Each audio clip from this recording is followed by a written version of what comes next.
Telangana మంత్రులపై BJP నేత Eleti Maheshwar Reddy hot comments చేశారు.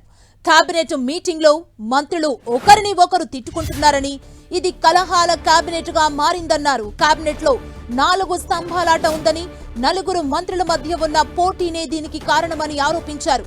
మంత్రులు ఎవరి స్వార్థం కోసం వారు పనిచేస్తున్నారని, భట్టి, ఉత్తమ్, పొంగులేటి మధ్య పంచాయతీ నడుస్తుందని ఏలేటి మహేశ్వర్ రెడ్డి విమర్శించారు.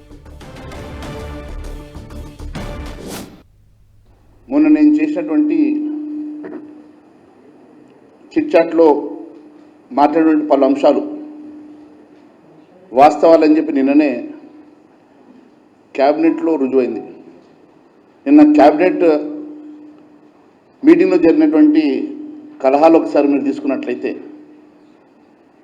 6 గంటల పాటు మంత్రుల కుస్తీల పోటీ జరిగిందట. 6 గంటల పాటు మంత్రులు ఒకరినొకరు నిందించుకోవడానికి, ఒకరి మీద ఒకరు మల్లగుల్లాలు పడి మరి